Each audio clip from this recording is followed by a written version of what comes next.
धन्यवाद देहरादून।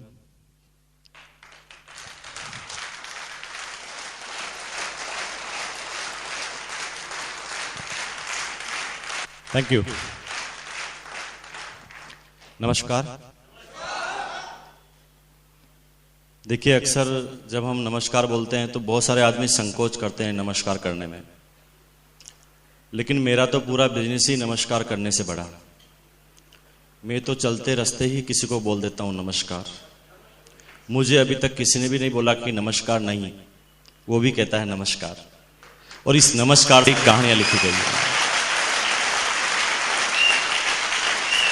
और मैं आपको बता दूं कि हिंदुस्तान की गवर्नमेंट ने हर उस चीज पर टैक्स जो सर्विस में हम लेते हैं, चाहे वो किसी हो या कोई वस्तु हो, उन हर चीज पर टैक्स लगाया। और एक जानकारी के मुताबिक, क्योंकि आरसीएम वाले नमस्कार बहुत बोलते हैं, तो हिंदुस्तान की गवर्नमेंट सोच रही है कि नमस्कार के ऊपर भी, तो जब तक ये टैक्स लग जाए उससे पहले भैया खुलकर बोल लो नमस्कार, क्योंकि उसके बाद हम टू द पॉइंट बात करेंगे कि आज हम बात कर रहे हैं आरसीएम बिजनेस की। इससे पहले मैं आपको थोड़ा सा इंट्रोडक्शन दे दूं। मेरा मसल मुकेश कोठारी मेरा नाम है। राजस्थान की सिटी है भीलवाड़ा, वहां का मैं रहने वाला हूं। और आज इस बिजनेस की बात कर रहे हैं। पीछे एक बैनर लगा है और पिछले 45 मिनट से आप ये बार बार सुन रहे हैं आरसीएम बिजनेस। तो आपको अभी तक ये पता चल चुका है कि आज हम जिस बिजनेस की बात कर रहे हैं उसका नाम है आरसीएम बिजनेस। जिस बिजनेस की अभी मैं कुछ चंद मिनटों में आपके साथ बात करूंगा, इस बिजनेस को ठीक पिछले 5.25 सालों से मैं लगातार जीता हूं, मैं सीखता हूं, मैं करता हूं। इन 5.25 सालों में लगातार इस बिजनेस को करने के बाद मुझे इस बिजनेस से क्या मिला है, क्या मिलने वाला है, यह बिजनेस क्या है, इसका फ्यूचर क्या है, इसका स्कोप क्या है, इसका विजन क्या है, इसे क्यों करना चाहिए, इसे कैसे किया जाता है और इसे कब किया जाता है, ये सारी बातें मेरे अपने अनुभव के आधार पर अगले कुछ चंद मिनटों में आपके साथ शेयर करूंगा। यूं कहे तो मेरा यहां पर आना का उद्देश्य कुछ थोड़ा अलग है। मैं आज आपको सिर्फ अपने अनुभव शेयर करने आया हूं। यूं तो बहुत बड़ी बड़ी किताबें मैंने नहीं पढ़ी है, मेरी एजुकेशन भी ज्यादा नहीं है, लेकिन इन 5.25 सालों में मेरे अनुभव इस बिजनेस में हैं। यूं कहे तो जिंदगी के अनुभव में आप मेरे से कहीं ज्यादा हैं, और आप मुझे कहीं मायनों में अपनी जिंदगी के बारे में तो मुझे समझा सकते हैं, लेकिन इस बिजनेस के बारे में थोड़ा सा आपसे ज्यादा मुझे 1% नॉलेज है, और वही शेयर करने के लिए आया हूं। और शॉर्ट में अगर देसी भाषा में मैं बोलूं तो आज मैं आपको क्या बताऊंगा, मैं ये बताऊंगा कि ये एक दीवार है। इस दीवार पर हमने पिछले 5.25 सालों में 50 बार अलग अलग टेक्निक से सिर फोड़ा है, और जब भी सिर फोड़ा है तो हमारे चोट लगी है, और चोट की साइज क्या क्या थी। और आज मैं वही बताने आया हूं कि भैया ऐसे सिर फोड़ते हैं तो चोट लगती है, ये सिर्फ आप मत फोड़ना, क्योंकि हमने सिर फोड़ फोड़ के सीखा, इसलिए 5.25 साल लगे, आपको 2 साल ही लगेगा अगर आप मेरी बात को समझ जाएंगे तो।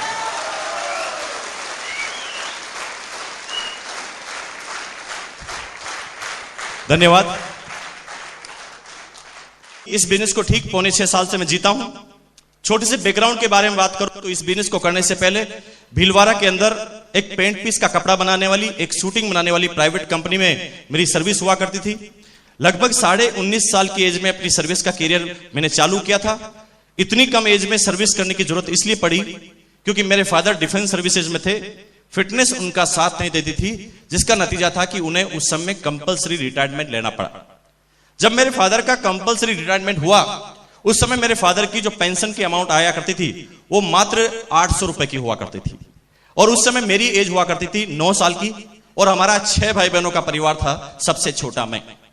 यहां पर सारे आप एजुकेटेड, बुद्धिजीवी, समझदार आदमी बैठे हैं।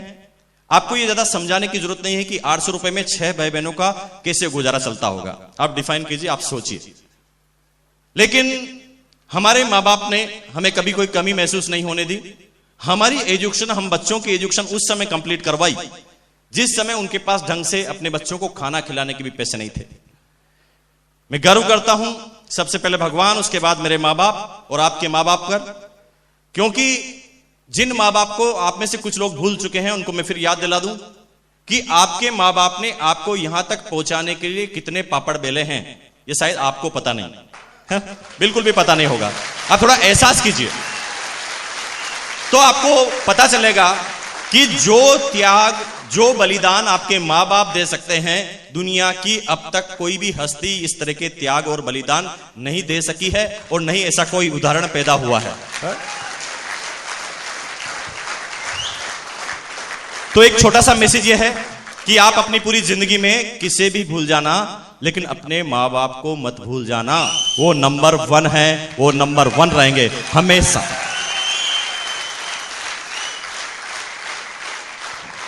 इस बिजनेस पर इस बात का कोई ज्यादा फर्क नहीं पड़ेगा, लेकिन आपकी जिंदगी पे बहुत बड़ा फर्क पड़ेगा, है ना, अगर आप अपने मां बाप को नहीं भूले तो। ठीक है जी, धन्यवाद। तो हमारे मां बाप ने उस समय हमारी एजुकेशन कंप्लीट कराई, हमें कभी कोई कष्ट महसूस होने नहीं दिया। लेकिन मैं जब 9 साल का था तो मेरे फैमिली के अंदर जो भी एक्टिविटीज होती थी मैं उसको गौर से देखता था। हालांकि उस समय मैं समझता नहीं था, लेकिन जब मैं आज उन चीजों को याद करता हूं तो मेरा दिल पूरा भर आता है। मुझे वो दौर अच्छी तरह याद है कि मेरे बड़े भाई और बड़ी सिस्टर कॉलेज में पढ़ा करते थे जब मैं 9 साल का था। तो एग्जाम जब होता था तो एग्जाम के दिनों में उन्हें चाय पीने की इच्छा होती थी रात को पढ़ाई के दौरान। तो कभी घर में चाय नहीं मिला करती थी, चाय की पत्ती नहीं मिला करती थी, और कभी घर में दूध नहीं मिला करता था। मुझे वो दौर भी अच्छी तरह याद है जब हमारी 2 बड़ी सिस्टर की शादी हुई। मैं छोटा था, फादर के पास शादी करने के लिए जमा पूंजी नहीं थी। इसका नतीजा क्या था कि हमारा एक पुश्तैनी मकान था, उस मकान को सेल आउट करना पड़ा फादर को। उस मकान के पैसे जो आए उससे हमारी 2 सिस्टर की शादी हुई। लेकिन जब 2 सिस्टर की शादी हुई तो हमारा आधा मकान सेल आउट हो चुका था। अब हमारे पास एक रूम और एक किचन बचा था। रूम के अंदर हम सारे भाई बहन सोया करते थे चारों, और किचन के अंदर हमारे मां बाप। 95% जो हमारे रिश्तेदार जो थे वो सारे के सारे समझदार थे, 95%। लेकिन 5% ऐसे रिश्तेदार थे जो ज्यादा समझदार नहीं थे। 95% रिश्तेदार कभी भी हमारे घर पर रुकना नहीं पसंद करते थे और खाना पसंद नहीं करते थे, क्योंकि उन्हें पता था कि इनकी हालत कैसी है। लेकिन 5% इन बातों से अनभिज्ञ थे, वो हमारे घर पर आकर बैठ जाते थे और कहते थे कि आज हम यहीं पर रुकेंगे। तो उस पूरे दिन भर पूरी फैमिली में चर्चा का विषय ही यही रहता कि ये मेहमान कहां पर सोएंगे और इन्हें क्या खिलाया जाएगा। पूरे दिन भर चर्चा होती, खिलाने की बात आती है तो कैसे इंतजाम करके उन्हें अच्छा खासा खाना खिलाया जाता है, क्योंकि हिंदुस्तान में अतिथि देवो भव की कहावत मशहूर है। लेकिन जब सुलाने की बात आती थी तो एक रूम और मेहमान। तो राजस्थान में रूम के ऊपर एक स्टेप होती है जहां पर सामान रखा जाता है, जिसे राजस्थान में टांड कहते हैं, और उसको अगर क्लोज करके ऊपर एक गेट लगा दें, यानी ऊपर का स्टोर बिना सीढ़ी का, बिना स्टेप का, तो राजस्थान में उस ऊपर वाले स्टोर को भकारी कहते हैं। तो जब भी हमारे घर में कोई भी मेहमान आता था तो हम सारे भाई बहनों का ट्रांसफर, हाँ भाई मेहमान को थोड़ी कह सकते आप जाइए, जाना हमें ही पड़ता था। वो बातें उस समय मेरे बात समझ में नहीं आई, लेकिन आज जब मैं याद करता हूं तो मुझे वो एक एक बात अभी समझ में आती है।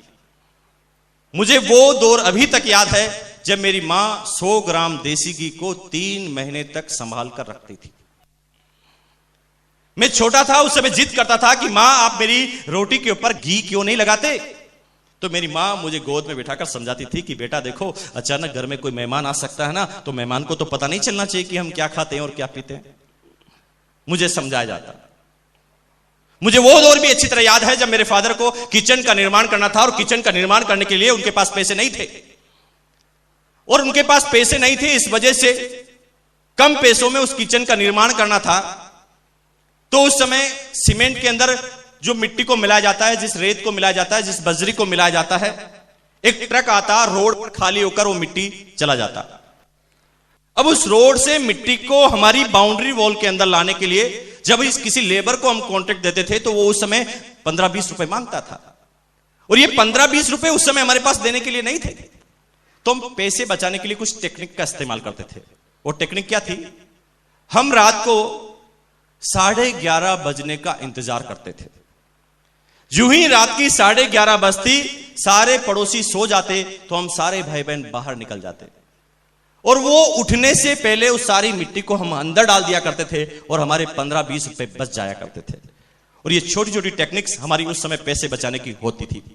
इस अभावग्रस्त जिंदगी से निकले, लेकिन उस समय तक हमारे फादर मदर ने हमें महसूस नहीं होने दिया कि हम क्या करते हैं। लेकिन बीकॉम का एग्जाम दिया 19.5 साल की एज में। शायद मेरे माँ बाप इसी चीज का इंतजार कर रहे थे। एग्जाम देते ही मैं घर पर आया। घर पर आते ही जो ही मैं अपने रूम में गया, अपनी शर्ट को हैंगर पे लगाई, मेरी मदर मेरे पास आती है और धीरे से कहती कि मुकेश, आज तुम्हें एक बात बताते हैं कि तुमने जो आज एग्जाम दिया है ये तुम्हारा अंतिम एग्जाम है हमारी तरफ से, हम तुम्हें आगे नहीं बढ़ा पाएंगे। जब ऐसी बात मुझे बताई गई तो जीवन के सारे सपने उसी समय चकनाचूर होते हुए नजर आए। लेकिन मां बाप ने ये बात हमें बोली तो कोई न कोई सोच के साथ बोली होगी, और इसी चीज को मैं उस समय सोचने लगा। लेकिन थोड़ी देर बाद मेरी मदर ने आंसू निकालते हुए कहा कि नहीं, तुम इसका उल्टा अर्थ मत ले जाना। इसका मतलब यह नहीं है कि तुम्हें हम पढ़ने से रोकते, बस फर्क इतना सा आएगा कि पहले तुम्हारी पढ़ाई का खर्चा हम उठाते थे, अगर अब तुम्हें पढ़ना है तो तुम तुम्हारा खर्चा खुद हटाओ, खुद निकालो, क्योंकि आज के बाद हम तुम्हारी पढ़ाई के ऊपर कोई पैसा नहीं खर्च करेंगे, क्योंकि हमारी जितनी भी ताकत और कैपेसिटी थी वो अभी हमने कर बताया है। अब सोचिए, मां बाप का कोई कंपैरिजन है? मां बाप अभी भी कह रहे हैं कि हम तुमसे खाना नहीं चाहते, तुम अभी भी पढ़ सकते हो, सिर्फ अपनी खुद की इनकम जनरेट करो पढ़ाई के दौरान। जीवन की हकीकत से सामना हुआ। भीलवाड़ा के अंदर नौकरी की तलाश में दौड़ने लगा। उस समय हमारी फैमिली के पास न कोई जेक होता था और न ही कोई चेक होता था। उसी का नतीजा था कि 1 महीने तक लगातार दौड़ लगाई पूरे भीलवाड़ा में, सर्विस नहीं मिली। घर पर आकर थक कर बैठ गया। एक दिन दोस्त के फादर ने मुझे बुलाया, मुझे एक विजिटिंग कार्ड हाथ में थमाया और मुझे कहा गया कि इस कंपनी में जाइए, आपको सर्विस मिल जाएगी। मुझे विश्वास नहीं था, क्योंकि 1 महीने तक चक्कर लगाकर मैं समझ चुका था कि ये सब फालतू की बातें हैं, कोई किसी का साथ नहीं देता। इस दुनिया में सबका साम्राज्य अपने आप को खड़ा करना पड़ता है। लेकिन कहते हैं कि 1% आशा की वजह से मैं उस कंपनी में उस कार्ड को लेकर पहुंचा। मेरे से नाम पूछा गया और कहा गया कि आप कल से आ जाइए। मुझे आश्चर्य हुआ, मुझे शौक लगा कि क्या ये सच है, लेकिन वास्तव में वो मुझे यही कह रहे थे कि आप कल से आ जाइए। मैंने उस समय अपने मैनेजर से यह तक नहीं पूछा कि आप कितनी सैलरी दोगे, क्योंकि बात सैलरी का विषय नहीं थी, बात थी नौकरी मिलने का क्वेश्चन। और मैंने कहा सर्विस मिल गई, अब मुझे क्या चाहिए, और मैं घर पर आ गया। अगले ही दिन तैयार होकर ऑफिस पहुंच गया। पहला दिन ऑफिस का टाइम था 10:30 का और मैं पहुंच गया 9:30 बजे। कहते ना कि जब कोई चीज बड़ी मुश्किल से मिलती है तो उसकी अवेयरनेस अपने आप पैदा होती है। जैसे हमारी ऑक्सीजन बड़ी आराम से मिलती है तो उसकी अवेयरनेस हमारे अंदर नहीं है। अगर आपको बता दूं कि 1, 1.5, 2 मिनट भी अगर आपकी ऑक्सीजन को रोक लिया जाए तो शायद आप इस संसार में जीवित नहीं रहेंगे। जिस चीज की इतनी बड़ी वैल्यू कि जिसके बिना जीवित नहीं रहा जा सकता, लेकिन उसकी हमारे जीवन में कोई वैल्यू नहीं। जहां जाते हैं वहां, अरे दोस्त, उसकी वैल्यू समझनी है तो उस व्यक्ति से पूछना जिसका अभी ऑपरेशन हुआ है, आईसीयू में उसे रखा गया है, ऑक्सीजन का मास्क उसके ऊपर लगाया गया है, वो होश में है। उसके कान में धीरे से बोलना, भैया 2 मिनट के लिए हटा दूं, तब उसकी वैल्यू का उसे पता चलता है। तो दोस्त, आपका जीवन इस दुनिया में लेना कितना बड़ा वैल्यूबल काम है, इसको आप महसूस करें। आपका ये शरीर जो है, इसकी वैल्यू को समझें। अगर मेडिकल साइंस में आपकी शरीर की वैल्यू को निकाला जाए तो करोड़ों रुपए की है, हम नहीं समझे अभी तक। मेरे दोस्त का एक हाथ फ्रैक्चर हुआ, पूरा हाथ निकल गया बाहर। एक टेक्नोलॉजी के तहत उसे अमेरिका में वापस लगाया जा सकता था। मेरे दोस्त के फादर पैसे वाले थे, उन्होंने फटाफट वीजा हुए और इमरजेंसी वीजा के साथ उन्हें अमेरिका शिफ्ट किया गया और वो हाथ का ट्रीटमेंट हुआ। लगभग 20 से 25 लाख रुपए खर्च हुए, हाथ सही हो गया। उस दिन मुझे वास्तव में अपने हाथ की कीमत का वैल्यू पता चली। मैंने कहा, भैया मेरा हाथ 20 लाख का एक, मेरे माँ बाप इस हाथ पे 20 लाख रुपए उनके पास अगर हो तो वो खर्च कर सकते हैं। तो एक हाथ 20 लाख का, तो दूसरा कितने का हुआ? तो 40 लाख के तो हाथ, तो 40 लाख की टांगें भी होगी। हाथ और पैरों को मिलाया जाए तो लगभग 1.5 करोड़ रुपए के तो हाथ पैर आपके। जो इंडियन साइंस में उसकी रेट है। फिर आपकी हड्डियां, आपकी खून, आपके गुर्दा, आपके दिल और आपकी सारी धमनियों का सारा रेट निकाला जाए मेडिकल साइंस के अनुसार, तो आपका आज न्यूनतम स्तर वाले व्यक्ति का भी पूरा शरीर 5 करोड़ में बिकने के लिए तैयार है। कोई भी बिकवा लीजिए, आज कोई भी चले जाइए, 5 करोड़ में उसका शरीर बिकने के लिए तैयार है। ये तो ह्यूमन राइट्स की तरफ से नियम बने हुए हैं कि आदमी को जिंदा को मार नहीं सकते। बाकी उसके एक एक पार्ट्स की वैल्यू निकाले जाए तो 5 करोड़ मिनिमम। लेकिन थोड़ी देर के लिए सोचें, इस 5 करोड़ के शरीर को कितने रुपए में गिरवे रखा है? ए भैया 5,000 दे देना, करवा ले, कुछ भी करवा ले। 10,000 देना, कुछ भी करवा ले, क्योंकि हमें हमारी वैल्यू के बारे में पता नहीं। मैंने उस समय अपने मैनेजर से यह तक नहीं पूछा कि आप कितनी सैलरी दोगे। चला गया काम पर, लगातार 1 महीने तक काम किया। सर्विस का दिन, 1 तारीख आई, सैलरी का टाइम, लाइन लगी हुई थी सैलरी लेने वालों की। और जिंदगी का पहला अनुभव, मैं भी लाइन में खड़ा हो गया, मेरा नाम आया और मेरे हाथ में 750 रुपए पकड़ाए गए। 750 रुपए को देखते ही मेरे जीवन में जो 16 साल में मैंने सपने बनाए थे, वो सब सपने चकनाचूर होते हुए नजर आए। मुझे लग गया कि भैया ये तूने हेलीकॉप्टर का जो सपना बनाया है, तू तो तेरी एक्चुअल जिंदगी में तो साइकिल लेने के काबिल भी नहीं है। सपनों को छोटा करना चालू किया। मैं आगे बढ़ा सोचते हुए, पीछे ही मेरी कंपनी का चपरासी खड़ा था, वो अंगूठा छाप पानी पिलाने का काम। मेरे सामने उसे सैलरी दी गई 1500 रुपए, 1500। एक बीकॉम पास लड़का उसे 750, और एक अनपढ़ आदमी जो अंगूठा छाप लगाकर वहां पर सैलरी उठाता है उसे 1500 रुपए। ये बात मुझे हजम ही नहीं हुई, ये क्या हो रहा है इस दुनिया में। और आप में से कुछ लोगों को अभी ये बात समझ में नहीं आ रही होगी, लेकिन मुझे आज आई है, आपको भी आ जाएगी। आपकी अलग अलग एज सेगमेंट के व्यक्ति यहां पर हो सकते हैं। कोई आदमी 20 साल का होगा, कोई 30, 40, 50, 60, 65, 70 साल के व्यक्ति यहां पर होंगे। लेकिन मैं आपको बता दूं कि आप 65 और 70 साल के व्यक्ति हैं, लेकिन अगर आपने अपने सपनों को खो दिया है तो आप जीरो हैं। लेकिन अगर आपके सपने जीवित हैं तो कोई फर्क नहीं पड़ता कि आप किस एज में हैं। क्योंकि धीरू भाई अंबानी 40 साल का था तो आप में से कोई भी इंसान उसे नहीं जानता था, जानता था। लेकिन 40 साल के बाद उस बच्चे ने क्या करके बताया कि हिंदुस्तान नहीं पूरी दुनिया उसे जानती थी। क्यों? क्योंकि 40 साल के होने के बाद भी उसने अपने सपने को खत्म नहीं किया था, उसने अपने गोल को, अपने टारगेट को खत्म नहीं किया था। लेकिन हम किसी क्षेत्र में 5 बार अगर असफलता हमें मिले, 5 बार छोड़ो यार, 2 बार भी असफलता मिले तो हम उस क्षेत्र को छोड़ देते हैं। एक कविता बचपन में आपने सुनी हो, हार नहीं होती, है ना, कोशिश करने वालों की। उस जीवन में इस कविता को हमने इतनी बार अंदर डाला है कि वो पूरी कविता हमें याद हो गई। लेकिन कभी भी हम में से किसी इंसान ने उस कविता का एक भी शब्द अपने जीवन में नहीं उतारा, नहीं उतारा। अगर आप इजाजत दें तो वो कविता आपको याद दिलाऊं, मैं वापस दिलाऊं, क्योंकि इस बार कविता को आप सुनने के हिसाब से मत सुनना, इस बार महसूस करने के हिसाब से सुनना। जिंदगी में अब तक ये कविता आपने सुनी है, लेकिन आज इसको महसूस कर लेना कि कामयाबी लिखी कहां से जाती है। क्योंकि उस कविता का जो शीर्षक था, हार नहीं होती। रिपीट कर रहा हूं, इस बार महसूस कर लेना, क्योंकि अगली बार जब ये कविता आपके सामने आए तो आप पूरे हिल जाने चाहिए। इसमें लिखा है, लहरों से डरकर नौका पार नहीं होती, कोशिश करने वालों की कभी हार नहीं होती। नन्ही चींटी जब दाना लेकर चलती है, नन्ही चींटी जब दाना लेकर चलती है, चढ़ती दीवारों पर 100 बार फिसलती है। नन्ही चींटी जब दाना लेकर चलती है, चढ़ती दीवारों पर 100 बार फिसलती है। मन का विश्वास रगों में साहस भरता, चढ़कर गिरना, गिरकर चढ़ना न उसे अखरता। आखिर उसकी मेहनत बेकार नहीं होती, कोशिश करने वाला। क्या लिखा है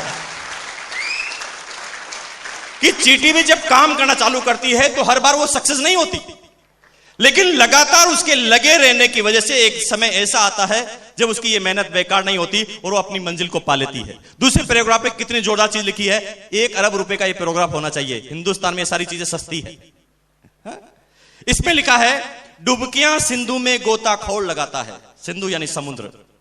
डुबकियां सिंधु में गोताखोर लगाता है, जा जाकर खाली हाथ लौट कर आता है, मिलते न सहज ही मोती गहरे पानी में। बड़ी आसानी से मोती उसे गहरे पानी में नहीं मिलते।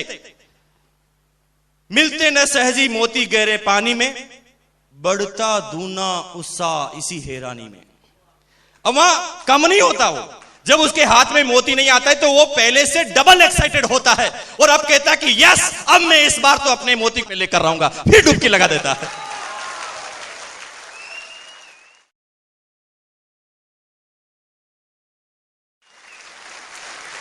बढ़ता दूना उत्साह इसी हैरानी में, मुट्ठी उसकी खाली हर बार नहीं होती,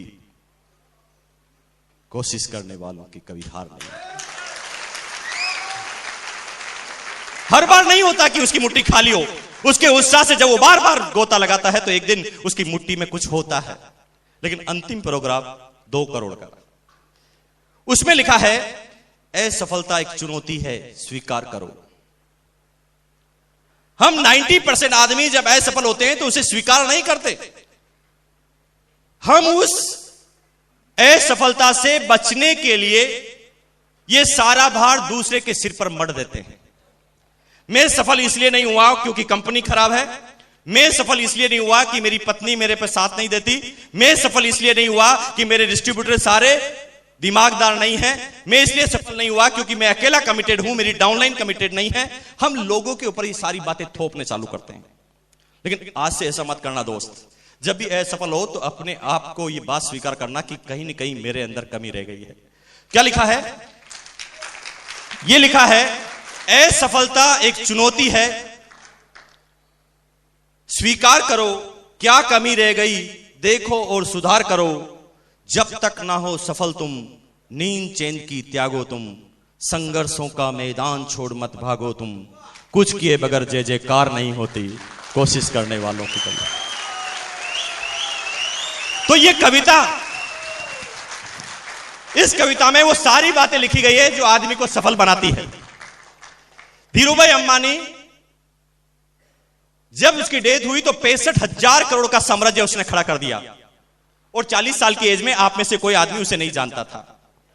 और यही मैसेज है, जिंदगी में ये 1% भी मायने नहीं रखता कि अभी आप कहां हैं। कोई फर्क नहीं पड़ता अभी आप किस पोजीशन में, इससे 1% भी फर्क नहीं पड़ता यदि आपके सपने जीवित हैं तो। जिंदगी में ये 1% भी मायने नहीं रखता कि अभी आप कहां हैं। मायने तो ये रखता है कि आपको जाना कहां है। आपका गोल, आपका डेस्टिनेशन, आपका स्टेशन अगर आपको पता है कि आपकी मंजिल क्या है, और अगर आपको यह पता है कि आपकी मंजिल क्या है, तो कोई फर्क नहीं पड़ता कि अभी आप कहां हैं। लेकिन 90% आदमियों की मंजिल खत्म हो जाती है 2-3 बार असफलताओं के बाद। जब आदमी 5,000 से अपनी सर्विस को चालू करता है, 10,000, 15,000, 20,000 तक पहुंचते पहुंचते उसे पता चल जाता है कि भैया ये करोड़ों रुपए के जो मैंने सपने देखे हैं ये सब झूठे हैं, मेरे शायद इस जिंदगी में पूरे नहीं होंगे, और अपने सपनों को चकनाचूर कर देता है और एक साधारण सी जिंदगी वो बिताने लग जाता है। और कब उसकी जिंदगी आउट हो जाती है उसे भी पता नहीं चलता। कब वो 90% आदमियों की श्रेणी में पता चल जाता है, लोगों को पता भी नहीं चलता। अगर आप इस बात से सहमत नहीं है तो मैं आपको याद दिला दूं, हमारी अपलाइन कहती है कि आप सब लोग अपने पिताजी और दादाजी का नाम जानते होंगे, लेकिन मैं अगर आपसे बात करूं कि आपके दादाजी के पिताजी के पिताजी के पिताजी, यानी आपके परदादाजी के पिताजी, उसके नाम को पूछने की मैं बात करूं तो लगभग 90% आदमी अभी फेल हो जाएंगे। 95-98% आदमी फेल हो जाएंगे, उन्हें उनके परदादाजी के पिताजी का नाम पता नहीं है। तो क्या यह एहसान फरामोश वाली बात नहीं है? जिसकी वजह से आप हैं उसी को भूल गए। मैं बात सिर्फ क्वेश्चन पूछ रहा हूं, मुझे भी पता नहीं है, मैं सिर्फ क्वेश्चन पूछ रहा हूं। क्यों? क्योंकि वो भी कहीं ना कहीं हमारे जैसे श्रेणी में थे। महात्मा गांधी की बात करें तो वो चौथी पीढ़ी में आते हैं आपके। महाराणा प्रताप की बात करें तो 20वीं पीढ़ी में आते हैं। बड़े बड़े रानी लक्ष्मीबाई से लगाकर मीराबाई तक अगर आप सबकी बात करें तो आपकी 25वीं, 30वीं, 50वीं पीढ़ी में आते हैं। फिर भी उनका नाम आपको अच्छी तरह पता है, लेकिन आपके दादाजी के नाम को भूल गए। जो आपके रिश्ते में कुछ नहीं लगता उसे याद कर लिया, और जो रिश्ते में सब कुछ लगता है उसे भूल गए। सिंपल सी बात है। महात्मा गांधी ने कुछ किया, सरदार वल्लभ भाई पटेल ने कुछ किया, महाराणा प्रताप ने कुछ किया, नाम याद है। हमारे दादाजी ने ऐसा कुछ किया ही नहीं। तो क्या उसी श्रेणी में हम आना चाहते हैं? क्या उसी दौड़ में हम भी अपनी लाइन में लग जाना चाहते हैं? अगर नहीं तो आज से वो जो आपने 16 साल की एज में सपने देखे हैं उसको फिर जीवित करो। 10 सेकंड के अंदर वो आंख बंद करो, सोचो कि आपने 16 साल की एज में क्या देखा था, अपना सपना क्या बनाया था, अपना गोल क्या बनाया था, अपना टारगेट, और फिर खोल दीजिए उस टारगेट को। क्योंकि जब तक आप उस टारगेट को नहीं देखेंगे आपके अंदर शक्ति का संचार नहीं होगा। क्योंकि जिस आदमी का कोई टारगेट ही नहीं होता वो जिंदगी में कहीं पर भी नहीं पहुंचता। एक आदमी का टारगेट यहां से दिल्ली जाने का है, वो बस स्टैंड पर जाता है, दिल्ली की टिकट लेता है, दिल्ली की बस में बैठ जाता है, दिल्ली पहुंच जाता है। लेकिन एक आदमी हमारी तरह जहां पर जाता है, डिपो पर जाकर वहां पर बुकिंग पर जाकर कहता है ये भाई साहब लो 100 का नोट और दे दो एक टिकट। वो पूछे कहां की? कहीं की भी दे दो भैया। तो क्या ये हमारी जिंदगी ऐसी नहीं है कि हम कह रहे हैं कहीं की भी टिकट दे दो, कहीं पर भी पहुंचा दो? कहां पहुंचा दें? कितने सक्सेस आपको कर दें? किस लेवल को आप पाना चाहते हैं? और जब तक आपका गोल, आपका टारगेट आपके सामने नहीं है, आप एक कदम भी आगे नहीं चल पाएंगे। क्योंकि बिना टारगेट के तो एक कदम को आप नहीं रख सकते, लेकिन पूरी जिंदगी को बिना टारगेट के बना रखा है। जिन लोगों ने फ्रंट लाइन में बैठने का टारगेट बनाया वो वक्त से पहले आ गए। जिन लोगों ने पीछे बैठने का टारगेट बनाया वो फिक्स टाइम पर आ गए। जिन लोगों ने खड़े रहने का टारगेट बनाया वो 1 घंटा लेट आए। जिसने जैसा टारगेट बनाया उसी टारगेट के अनुसार वो यहां पहुंच गए।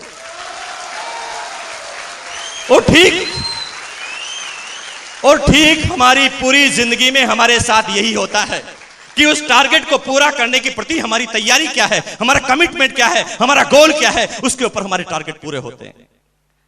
लेकिन 750 की सर्विस को मैं करने लगा, जिंदगी की हकीकत का सामना हुआ। उस समय मैं इन बातों पे नहीं सोचता था, क्योंकि मैं भी एक जनरल आदमी की तरह उस जीवन को जी रहा था। मुझे लगा था कि भैया ये सपने छोड़ दो, सपने देखना बंद कर दो, ये हमारे बस की बात नहीं। 11 महीने तक काम किया 750 की सर्विस में। 11 महीने बाद मैंने सोचा, एक दिन रात को उठकर मेरे अंदर एक संचार आया और मैंने अपने दिमाग से पूछा। मैं अपने दुनिया में सबसे बड़ा मित्र अपने दिमाग को मानता हूं, दुनिया पड़ोसी को मानती है। लेकिन आज से जब भी कोई शंका हो, जब भी कोई प्रॉब्लम हो, लोगों से मत पूछना कि इस प्रॉब्लम का हल क्या है। जब अपना मन शांत हो तो अपने ही दिमाग से पूछना कि इस चीज का हल क्या है। क्योंकि दुनिया में जो आपका दिमाग आपको राय दे सकता है, दुनिया की कोई भी वस्तु, दुनिया का कोई भी कंप्यूटर उस तरह की राय आपको नहीं देता। लेकिन जरूरत क्या है कि आपका दिमाग उस समय शांत हो। अगर आप गुस्से में किसी क्वेश्चन का आंसर आप पूछेंगे तो उल्टा सीधा आंसर देगा। मन शांत हो। रात को 11:30 बजे 12 बजे उठने के बाद मैंने अपने दिमाग से पूछा, भैया क्या मुकेश कोठारी तू 750 के लिए पैदा हुआ है? दिमाग ने कहा नहीं भैया, तू 750 के लिए पैदा नहीं हुआ है, तुझे कुछ और करना है। उस दिन पता नहीं क्या ताकत मेरे अंदर आई कि मैं अगले दिन जब ऑफिस गया तो सबसे पहले मैंने अपने 4 साथियों को मेरे पास बुलाया और मैंने कहा, भैया मैं 750 के लिए पैदा नहीं हुआ हूं, मैं ये सर्विस छोड़ने वाला हूं, कुछ और करने वाला हूं। जोश जोश में ये बात मैंने अपने साथियों को बता दी। मेरे साथी मेरे सामने मुस्कुराए और उनमें से एक साथी ने मेरे बॉस को यह बात बता दी। मेरे बॉस ने मुझे चेंबर में बुलाया, पसीने निकल गए क्योंकि अब हकीकत की बात होने वाली थी। क्योंकि मुझे लगता था कि अब ये पूरा मेरे सामने रेजिग्नेशन लेटर आएगा। लेकिन मेरे बॉस ने मुझे बुलाया और कहा कि मुकेश जी, कुछ लोगों के जरिए पता चला कि आप इस कंपनी को छोड़ रहे हैं। मैं न हां बोल पाया न बोल पाया, क्योंकि अब हकीकत का सामना था। लेकिन मेरा बॉस मुझे क्या कहता है कुछ ही सेकंडों के बाद, उसने कहा नहीं, आप जो डिसीजन ले रहे हैं वो गलत ले रहे हैं। हमारी कंपनी में आपके लिए बहुत बड़ा फ्यूचर है और हमने ऐसा सोच लिया है कि अगले महीने से हम आपको 500 रुपए का इंक्रीमेंट दे रहे हैं। मैं डर रहा था और काम हो गया उल्टा। अब मैंने फिर क्वेश्चन किया अपने दिमाग से, बता दिमाग अब तुझे सर्विस छोड़नी चाहिए। तो दिमाग कहता अब कर, 500 का लग गया ना। फिर करने लगा, फिर 11 महीने तक 1250 में काम किया। फिर ऐसी बात उपजी, फिर मैंने अपने दोस्त को बताया, फिर उसने बॉस को बताया, बॉस ने फिर मुझे 1000 का इंक्रीमेंट दे दिया। और यूं कहे तो जब जब भी मैं कुछ सोचता था अपनी जिंदगी के बारे में, तब तब मुझे 1000 रुपए का इंक्रीमेंट दिया जाता था। और यूं अगर सही शब्दों में बात करें तो मेरी जिंदगी का अब अगर सबसे बड़ा कोई दुश्मन रहा है तो मेरी सर्विस में मेरा इंक्रीमेंट, जो मुझे न तो जीने देता था और न ही मुझे उस क्षेत्र में मरने देता था। जब भी मैं कुछ करने की सोचता था मुझे 1000 रुपए के इंक्रीमेंट से थोपा जाता था। क्योंकि मैं कुछ एक ऐसी सनसनीखेज बात बताने वाला हूं जो अब तक दुनिया के किसी भी लीडर ने स्टेज से नहीं बोली है, मैं बोलूंगा। लेकिन मेरा आज मैसेज ये नहीं था होगा कि आप जो भी सर्विस करते हैं छोड़ देना, नो, ये मैसेज नहीं है मेरा। मेरे मैसेज को समझना। सर्विस हमेशा वो इंसान करता है जिसका अपना खुद का कोई टारगेट नहीं होता, इसलिए वो अपने बॉस के टारगेट के लिए काम करता है। क्योंकि उसका बॉस का बहुत बड़ा टारगेट होता है, तो अपने पूरे जीवन हम अपने बॉस के टारगेट को पूरा करने में लगाते हैं। जब भी हमारे बॉस को यह पता चलता है कि ये मेरे टारगेट को पूरा करने के लिए सबसे महत्वपूर्ण इंसान है, तो जब भी आप छोड़ते हैं कि मैं छोड़ूंगा, तो आपको 1000 रुपए के इंक्रीमेंट से नवाजा जाता है। तो नियम क्या है, फॉर्मूला क्या है? फॉर्मूला यह है कि अगर आपको 10,000 रुपए सैलरी मिलती है तो सीधा सीधा आप 1 लाख के आदमी हैं। क्योंकि दुनिया का कोई भी बिजनेसमैन, दुनिया का कोई भी एम्प्लॉयर आपको 10,000 की सर्विस जब भी देगा जब वो 1 लाख का आदमी है, तभी तो 90% उसका प्रॉफिट होगा। अगर आप 10,000 के आदमी हैं और 10,000 ही सैलरी देगा तो बताइए घाटे का सौदा नहीं है। आप खुद 1 लाख रुपए के आदमी हैं, इसलिए आपको 10,000 रुपए मिल रहे हैं। क्योंकि आपका बॉस का बड़ा टारगेट है, उसे पता चल जाता है कि अगर ये चला गया तो मेरा टारगेट पूरा नहीं होगा, और वो अपने टारगेट को पूरा करने के लिए बार बार इंक्रीमेंट आपके सामने रखता है। और मेरे सामने भी ठीक 8 साल तक इस तरह के इंक्रीमेंट रखे गए। और यूं कहे तो मेरी पूरी जिंदगी को एक बंजर जिंदगी बना दी, जो न सोचने लायक था न करने लायक था। जब भी कुछ सोचता था इंक्रीमेंट लगता था।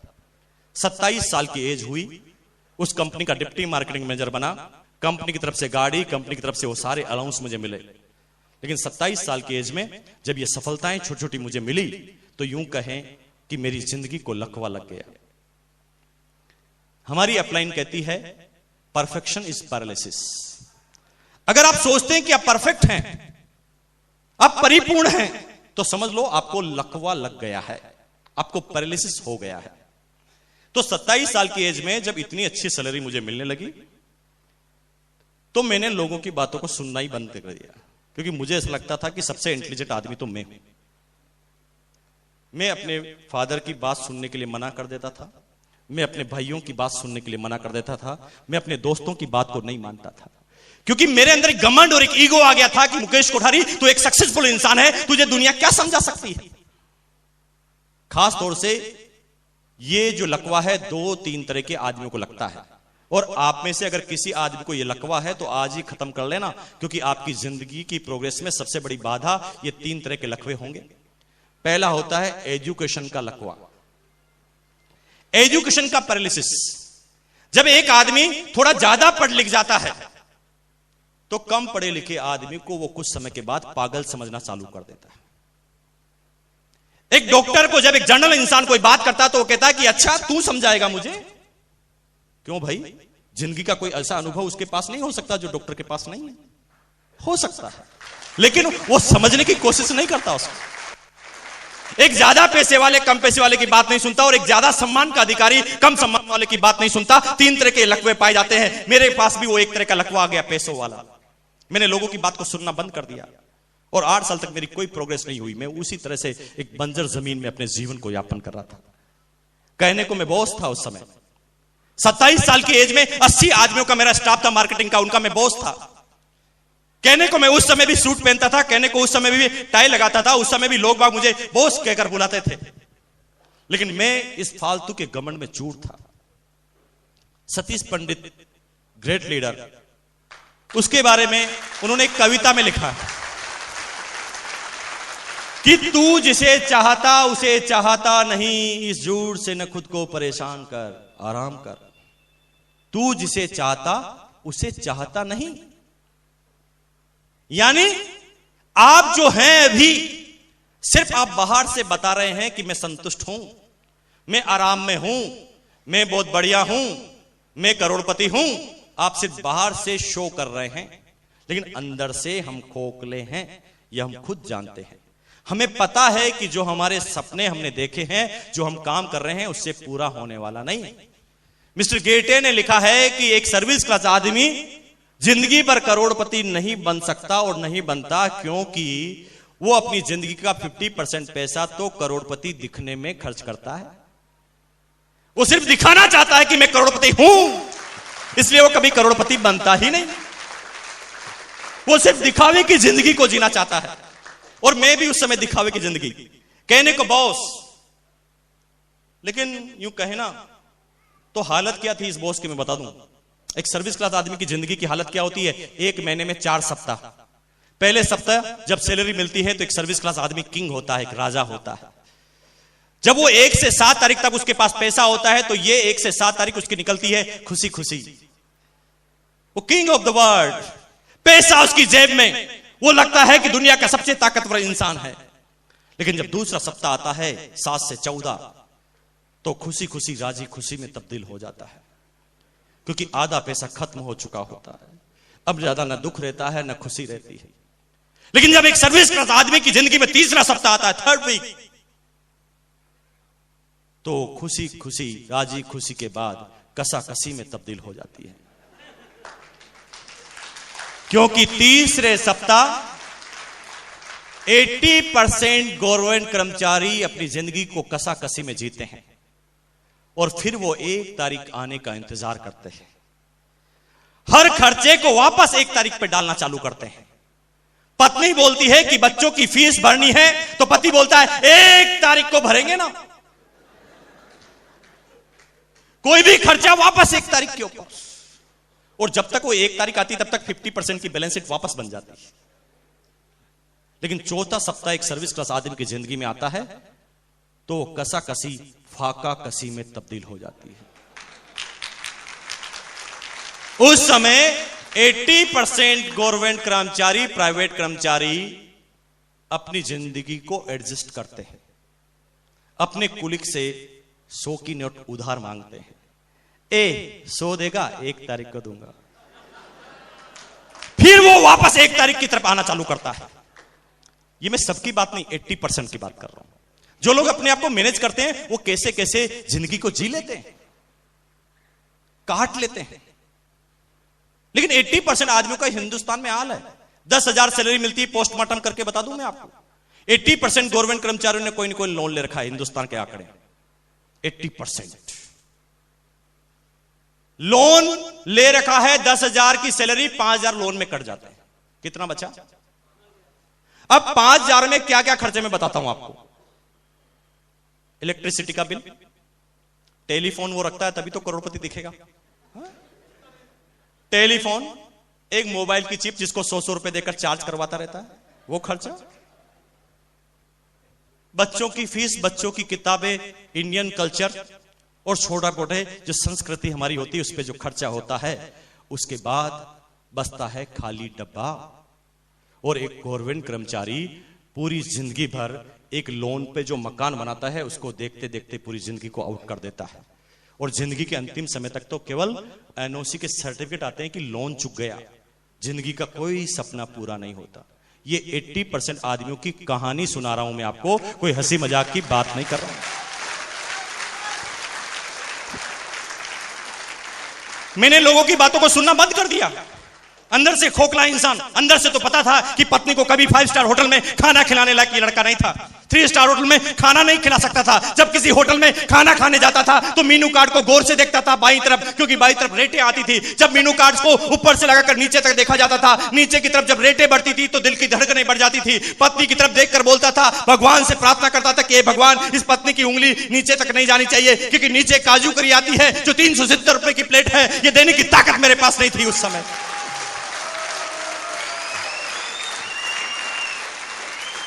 भगवान से सिर्फ प्रार्थना करता था, प्रार्थना कि रुक जाओ, ये उंगली यहीं पर रोक दो। लेकिन कभी कभी प्रार्थनाएं नहीं सुनी जाती और असली जिंदगी की परीक्षा होती। इस तरह से उबड़ खाबड़ वाली जिंदगी को जीता जाता था। इधर से फुटबॉल मारा जा रहा था, इधर से बैट से बल्ला मारा जा रहा था। जिंदगी चलती जा रही थी। कहने को मैं बाहर तो करोड़पति दिखता था, लेकिन हकीकत कुछ और थी। जब पत्नी कहती थी कि साड़ी दिलाकर लाओ, या किसी होटल में खाना खाएंगे, या आज घूमने जाएंगे, या पिकनिक मना के जाएंगे, तो माँ बाप भी खुश, बच्चे खुश, पत्नी खुश, क्योंकि बॉस की पत्नी है, बॉस के माँ बाप हैं। सारे लोग सीना तान कर चलते थे, लेकिन एक अकेला इंसान में होता था जो सब लोग सीना तान कर उम्र ढीला ढीला पीछे चलता था। लेकिन दिखावा इतना था कि पत्नी और बच्चों के सामने भी मैं दिखावा करता था। मेरी पत्नी जो ही पीछे मुड़कर मेरी तरफ देखती थी, मैं कड़क हो जाता था, लेकिन अंदर से खोखला इंसान था। और कभी कभी हम मर्द लोग जो है ना, हम सोचते हैं कि हमारी पत्नी को हमने समझा दिया। आप गलतफहमी में जी रहे हैं भैया। आपकी पत्नी आपसे समझी नहीं है, वो ये समझ गई है कि बेचारा है, कुछ नहीं कर सकता। कभी गलतफहमी में मत रहना कि आपने अपनी पत्नी को कन्विंस कर दिया है। वो जानती है कि अब इस जिंदगी में इस आदमी के सामने मैंने पल्लू बांधा है, पूरी जिंदगी निकालनी पड़ेगी, यही एडजस्टमेंट करना पड़ेगा, क्योंकि मुझे इस 10,000 की सैलरी में इससे ज्यादा कुछ नहीं मिल सकता। जब आप बच्चा कहता है ना कि क्रिकेट का बैट लेकर आओ, तो आप सोचें कि 90% चांस में झूठ बोल देते हैं अपने पिताजी कि बच्चे दुकान बंद हो गई थी। अरे खाक दुकान बंद हो गई थी? थोड़ा झांक कर देखो कि क्या बंद हो गया था आपका। और ठीक ये जिंदगी मेरी चलती थी, दिखाने की जिंदगी, अंदर से कुछ और, बाहर से कुछ और। बात सुनता नहीं था, लेकिन शुक्रगुजार हैं भगवान का, माँ बाप का, उसके बाद हमारी अपलाइन मिस्टर प्रहलाद राय का। आप सब लोग जोरदार ताली इसलिए बजाएं क्योंकि वो आप सब लोगों की भी अपलाइन है। क्योंकि एक जनरल, एक साधारण सा शख्स जो उस मेरी कंपनी में मेरा इमीडिएट बॉस था, शायद भगवान मेरे लिए ही ये प्लानिंग लेकर आए थे। मैं दुनिया में किसी की बात सुनता नहीं था, सिर्फ डरता था अपने बॉस से। मेरे बॉस ने मुझे संडे के दिन, अगस्त 2000 के दिन मुझे बुलाया घर पर कि आ जाओ, मेरे घर पर एक बिजनेस मीटिंग है, तुम्हें शामिल होना है। मैंने डिटेल में पूछी तो उन्होंने कहा कि बिना पूंजी का व्यापार है। मैंने कहा दिमाग खराब करता है, 10-20 हजार रुपए जो थोड़े बहुत बचत पड़े हैं वो भी लुटवाएगा, बिजनेस करवाएगा। 50 तरह की बातें दिमाग में आई, लेकिन मना करना ताकत नहीं थी। पहुंच गया। यहां पर भी मुझे पता है बहुत सारे आदमी आना नहीं चाहते थे, पहुंच गए। कुछ लोगों को जो जबरदस्ती किडनैप करके लाया गया,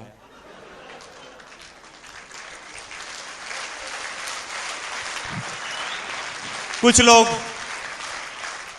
लोग जो हैं बेचारे इसलिए आ गए होंगे कि मना करना उनके बस की बात ही नहीं थी, ऐसे आदमी ने उन्हें इनवाइट किया था।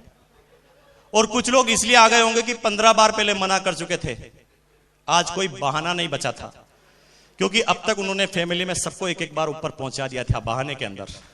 आज ये हो गया, आज वो हो गया, आज ये हो गया। 15 बार लगातार बनाया होगा, आज 16 बार आना पड़ा होगा, मजबूरी। और कुछ लोग समझदार होंगे जो पिंड छुड़ाने के लिए आए होंगे। वो कहता है, रोज कहता है आरसीएम कर, चल आज चलता हूं, टाइम है मेरे पास, इतनी कमियां निकाल दूंगा कि तू भी छोड़ देगा, चिंता मत कर। अपने दिमाग पर भरोसा करके वो यहां पर पहुंच गए हैं। अब आप में से सोच रहे होंगे कि आप ये बात क्यों जानते हैं? क्योंकि मैं भी पहले दिन यही सोच के आया था। क्योंकि बॉस को मना करना ताकत नहीं थी, लेकिन मैं अपने आप को बॉस से ज्यादा इंटेलिजेंट समझता था। 90% कर्मचारियों की प्रॉब्लम है, अपने बॉस से ज्यादा इंटेलिजेंट अपने आप को मानते हैं। उन्हें सबको पता है कि बॉस तो किस्मत के कारण आगे है, बाकी समझदार मैं हूं। सबको ऐसी गलतफहमी होती है। मुझे भी मेरा बॉस पागल लगता था। मैंने कहा ये किस्मत से आगे पहुंच गया, बाकी इसकी जगह मुझे होना चाहिए। लेकिन जब उसके सामने जाता था तो जबान भी पूरी नहीं खुलती थी, आधी बात में यस और नो होता था, दूसरा कोई वर्ड नहीं बोला जाता था। कितनी भयानक जिंदगी होती है एक कर्मचारी जिनके ऊपर बॉस होता है।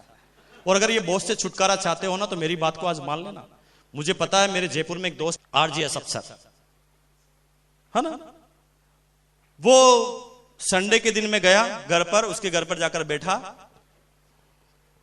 सोफे पर वो बैठा हुआ था, मैं भी उसके पास जाकर बैठा।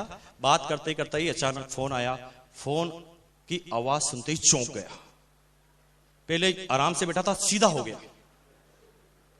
और कहता है yes sir, yes sir, yes sir, yes sir, yes sir, yes sir, yes sir, yes sir. खड़ा हो गया। अरे मैंने कहा खड़ा क्यों हो गया? तेरा घर है भाई, तू बैठ जा, तेरा बॉस नहीं है यहां पर। यस सर बिना खड़े हो ही कर सकता है, लेकिन गुलामी का एक जोरदार जंजीर जो जकड़ी हुई है, उसे पता भी नहीं चलता कि वो घर पे है कि बाहर है, क्योंकि बॉस का फोन आते ही दिमाग खराब हो जाता है। अब थोड़ी देर yes sir, yes sir, yes sir करता है और थोड़ी देर बाद फोन को रखने के बाद मुझे क्या कहता है? पागल है साला। मैंने कहा भैया अगर तेरा बॉस इतना ही पागल है तो मुंह पे बोल के बता, असली पागलपन फिर बताएगा वो तेरा। हाँ? और इसी गलतफहमी में हम कहीं जीते हैं। और मेरे साथ भी यही था। पहुंच गया पहले दिन, बैठ गया पीछे जाकर। एक आदमी आते ही कहता बजाओ ताली। मैंने कहा क्यों बजाऊं? नए आदमी को बड़ी प्रॉब्लम होती है, वो ताली मैं क्यों बजाऊं ताली? वो अपनी पूरी एनर्जी इस चीज पे लगाते हैं कि ताली नहीं बजाऊंगा। 50 बार बजाने की इच्छा होती तो भी वो कस लेता अपने आप को, नहीं बजाऊंगा। पूरी एनर्जी इस चीज पे लगा रहा है कि ताली नहीं बजाऊंगा।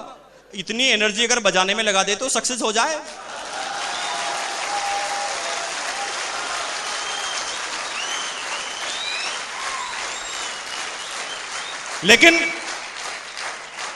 लेकिन मैं तो जनरल आदमी था ना। उन्होंने कहा ताली बजाओ, मैंने कहा नहीं बजाऊं।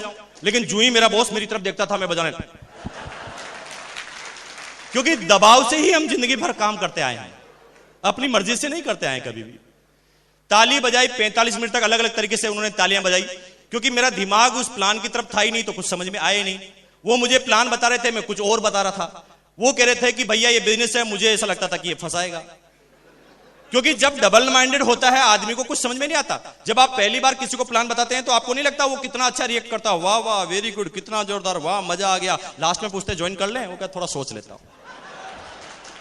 क्यों ऐसा क्यों होता है? ऐसा इसलिए होता है क्योंकि उस समय वो डबल माइंडेड होता है। एक तरफ तो वो प्लान देख रहा होता है जिसे उसे बाहरी एक्सप्रेशन बताना होता है, और दूसरी तरफ वो अंदर कुछ सोच रहा होता है। ठीक है, बाहर तो कह रहा होता है वाह वाह मजा आ गया, वेरी गुड, क्या प्लान है, वाह जी क्या बिजनेस बनाया, और अंदर अंदर क्या सोचता है? फंसाएगा, 1500 लेके जाएगा, इससे कैसे पीछा छुड़ाऊं। और वो दो वर्ड में जब अंदर ही अंदर जब कंट्रोवर्सी होती है तो उसे कुछ समझ में नहीं आता। तो मैसेज क्या है कि जब पहली बार आप प्लान बताते हो ना तो समझ में किसी को कुछ नहीं आता, तो चिंता मत करो। लास्ट में एक वर्ड समझ में आता है कि 1500 रुपए में 3 जोड़ी कपड़े मिलेंगे। ये बात ही इतनी पॉजिटिव है कि वो कपड़े तो ले लेता है। तब उसको पकड़ो, अब बताओ प्लान, क्योंकि अब वो ऐसा नहीं सोचेगा कि फंसा देगा, फंस तो गया है। अब छोड़िए मत, 90% आदमी किसी को ज्वाइन कराते ही छोड़ देते हैं, और यही उनकी जिंदगी की भूल होती है। और होता क्या है, वो 500 आदमी को ज्वाइन करा लेता है, फिर भी बिजनेस वो 15% 20% अटका हुआ, क्योंकि वो किसी को डुप्लीकेट तो कर ही नहीं रहा है। जब कोई आदमी ज्वाइन करता है तो ज्वाइन करने के बाद होता है पहला प्लान। अब उसे बिठाओ, अब उसके दिमाग में 2 बातें नहीं चल रही होगी, इसलिए पूरा प्लान समझ में आएगा। और फिर अब इस चीज पर आप ध्यान नहीं दें कि वो कितने आदमी लाता है, आप सिर्फ उसे कहें कि मैं रोज 6 बजे प्लान बताता हूं, तेरी 10 दिन ड्यूटी है कि मेरे प्लान को देखेगा। पहले दिन प्लान बताओ वो देखेगा, दूसरे दिन बताओ देखेगा, तीसरे दिन बताओ देखेगा, चौथे दिन बताओ देखेगा, 5वें दिन, 6ठे दिन, 7वें दिन, 8वें दिन, 9वें दिन, 10वें दिन जब आप प्लान बताएंगे तो 11वें दिन जब आप उसके घर पे जाएंगे तो वो किसी को प्लान बता रहा होगा। क्योंकि 10 दिन तक लगातार प्लान दिखाने की वजह से वो डुप्लीकेट हो चुका होगा। एक ही जैसा प्लान दिखाने की वजह से वो प्लान उसको कंटस्ट हो गया होगा, और अब आपकी एक शोरूम खुल चुका है। कुछ लोग कहते थे कि भाई साहब मुकेश जी आप तो ये पहले जुड़ गए थे इसलिए आगे बढ़ गए। हालांकि मैं बता दूं कि मेरी फैमिली में जितने भी आदमी वो सब टेक्निकल अचीवर हैं, और इंडिविजुअल में सब लोग अपने अपने दम से काम करते हैं। मैं सिर्फ अपने अनुभव शेयर करता हूं। Mrs technical achiever, brother technical achiever, sister, mother, मेरी फैमिली के जितने भी मेंबर वो सारे टेक्निकल अचीवर। लेकिन एक आदमी ने मुझे चैलेंज किया। मेरी कोई मंशा नहीं थी कि मैं अब पैसों के लिए काम करूं, क्योंकि मैं अभी आगे बात करूंगा तो आपको कुछ आश्चर्यजनक वर्ड लगेंगे। लेकिन जब मेरे को उन्होंने कहा नहीं भैया अब करके बताओ तो माने, तो मैंने 6 महीने पहले एक लेख चालू की, 6 महीने पहले, और मैंने अपने आप का टेस्ट किया क्या मैं अपने टेस्ट में सफल होता हूं कि नहीं होता हूं? तो मैं बता दूं कि 6 महीने पहले एक लेख चालू की थी। उस लेख को चालू करने के बाद आज जब ये 7वां महीना है तो 7वें महीने में 29 लाख का बिजनेस है उस लेख में, 29 लाख रुपए का। क्यों? और ऐसा आप भी कर सकते हैं। छोटी सी टेक्निक को समझ जाइए। आदमियों को बनाने पे ध्यान मत दीजिए, कितने आदमियों को आप अपने जैसा बना सकते हैं, इसके आधार पर ही आपका बिजनेस बढ़ेगा। आपने कितने आदमियों को डिस्ट्रीब्यूटर बना दिया है, उसके आधार पर बिजनेस कभी नहीं बढ़ेगा। मैंने जो शुरू के पहले मैंने 15 आदमी को ज्वाइन कराया, उनसे एक कमिटमेंट, एक शपथ दिलवाई थी कि भैया 15 महीने तक तुम एक भी आदमी को ज्वाइन नहीं कराओगे, लेकिन वादा करो कि 15 दिन तक रोज मेरे घर पर एक दिन सुबह और शाम लगातार आएंगे। 15 दिन तक वो लगातार आए। 15 दिन तक मेरा कोई काम दूसरा नहीं था, मैं सिर्फ उन्हें आते थे और प्लान बताता था। 15 दिन तक लगातार प्लान बताने की वजह से वो 15 ही आदमी डुप्लीकेट हुए और उसका नतीजा था कि उन 15 ही आदमियों ने अपने अपने एरिया में जाकर बिजनेस किया। वो 15 में से 9 आदमी आज रॉयल्टी अचीवर हैं। तो जिस एक आदमी को आपने ज्वाइन कराया है वो करोड़ों रुपए का साम्राज्य आपके लिए खड़ा कर सकता है। बस ढंग से उसे डुप्लीकेट करना सिखा दें, क्योंकि जैसी एजुकेशन उसकी शुरू की रहेगी वो आगे वैसा ही काम करेगा। अगर आपने उसको ज्वाइन करा के छोड़ दिया तो वो भी 4 को ज्वाइन करा के छोड़ देगा। और ऐसे करते करते आपका क्षेत्र तो बहुत बढ़ जाएगा, लेकिन बिजनेस ज्यादा नहीं बढ़ेगा। तो आप इस चीज पर ध्यान दें कि आपके नीचे कितने आदमी आपके नीचे है, न कि कितने आदमियों को आपने डिस्ट्रीब्यूटर बनाया है। क्योंकि शेर के बच्चे 2 ही अच्छे। 2 को टाइगर बनाओ, 2 को शेर बनाओ। इस हद तक शेर बनाओ कि वो हर चीज में कंपीट करने के लिए तैयार हो। अब मैं आपको बताऊं बात कि वो 29 लाख का जो बिजनेस खड़ा हुआ है, उस बिजनेस में अब तक मैंने 4 सेमिनार दिए। अब मेरे लिए यह संभव नहीं होता कि मैं हर आदमी की डेप्थ में जाकर काम करूं, लेकिन मैंने क्या किया कि उनको डुप्लीकेट कर दिया कि वो अपने हिसाब से ही काम करने लग गए। बस वो किसी मीटिंग में जाते हैं, पूरा सुनते हैं और जो सुनते हैं वहां पर बता देते हैं, वहां पर भी मीटिंग हो जाती है।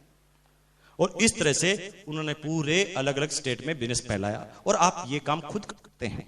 अगर आप अभी ज्वाइन किए हैं तो भागना बंद कीजिए और आज से अपनी अपलाइन की बेल्ट पकड़ लीजिए। और मना करता है तो अपलाइन को कस के पकड़ लो कि सर मुझे 10 दिन चाहिए, मैं 10 दिन आपके साथ रहना चाहता हूं, उसके लिए मुझे क्या कीमत अदा करनी मुझे बताओ। लेकिन 10 दिन तक मैं एक भी मिनट आपको छोड़ने वाला नहीं। 10 मिनट तक मैं आपकी हर एक्टिविटीज पर नजर रखूंगा। 10 दिन तक आप क्या करते हैं मैं सारी चीज देखूंगा। और 10 दिन तक आप अपनी अपलाइन के साथ रह गए तो 11वें दिन वही अपलाइन आप बच गए। लेकिन इसका मतलब यह नहीं है कि अपलाइन से बिना पूछे उसके साथ लग जाएं। नो, उसके टाइम के मुताबिक।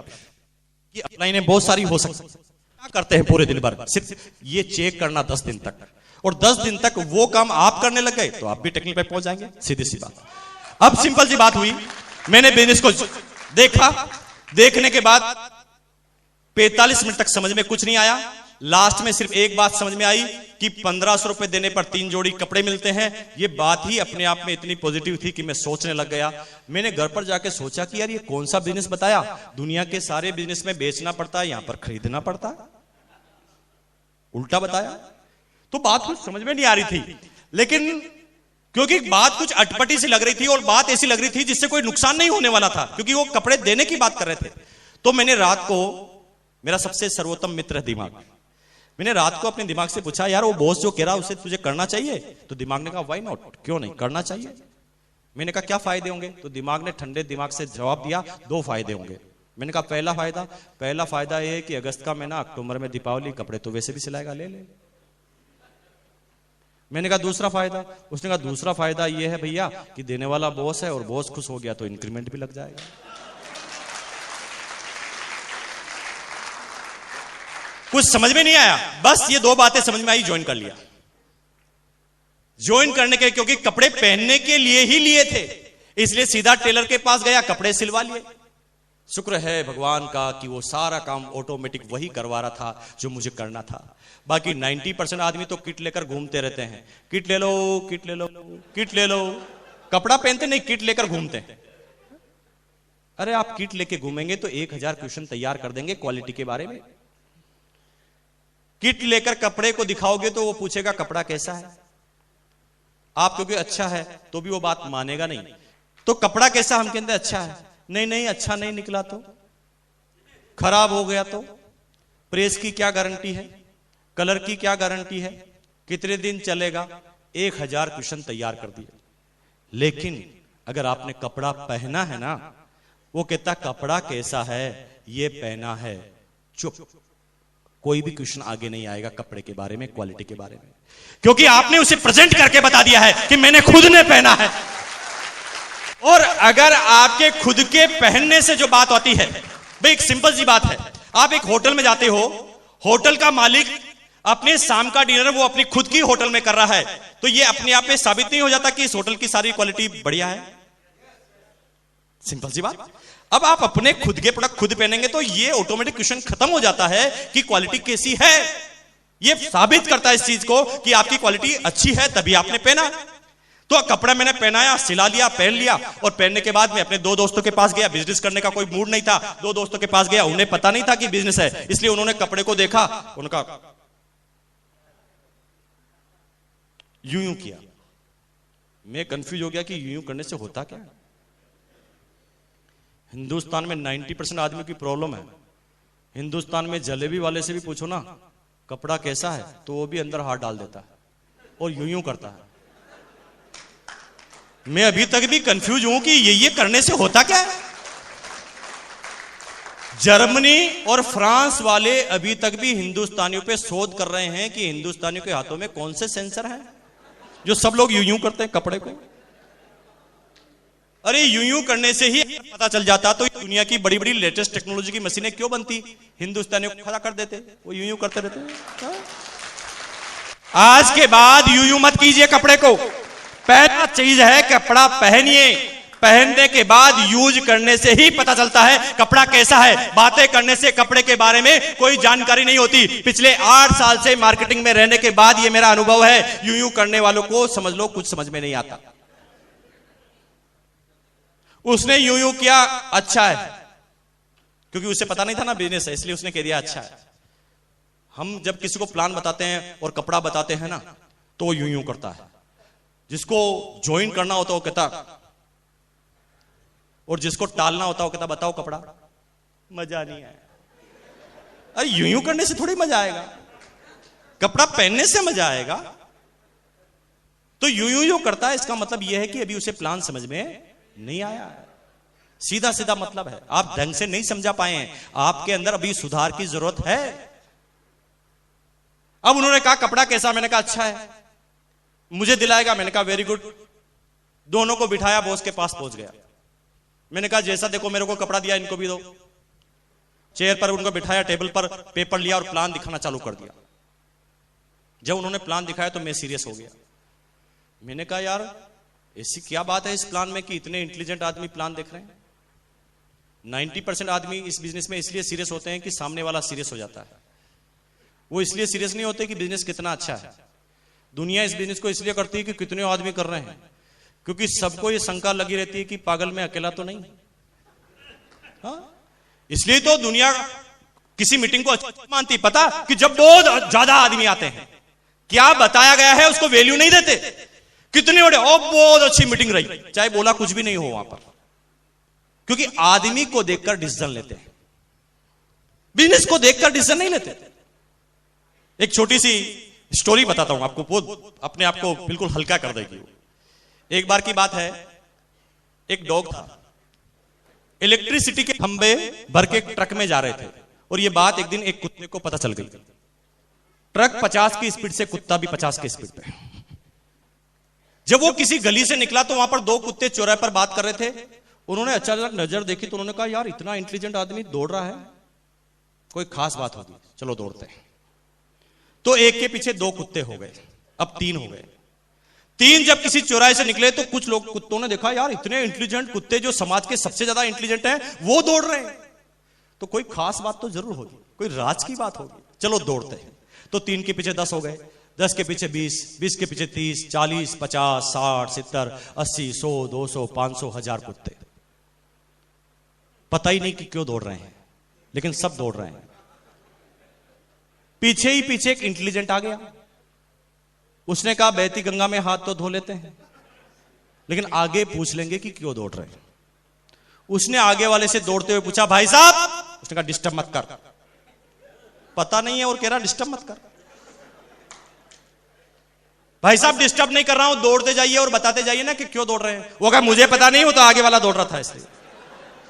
अच्छा आगे वाले से पूछिए। वो कहा मुझे भी पता नहीं, वो तो आगे वाला दौड़ रहा था। आगे वाला सबसे पूछते गए, नंबर 1 वाले का नंबर आया। उसने कहा भाई साहब 1000 कुत्तों को आपने दुड़वा रखा है, पीछे से भयंकर डिमांड आ रही है, सब जानना चाहते हैं कि हम दौड़ रहे हैं तो क्यों दौड़ रहे हैं, प्लीज बताओ ना। वो कहा बेवकूफो, इतना सा पता नहीं है, ये खंबे जहां पर भी लगाएंगे वहां टांग ऊंची करके क्या करेंगे।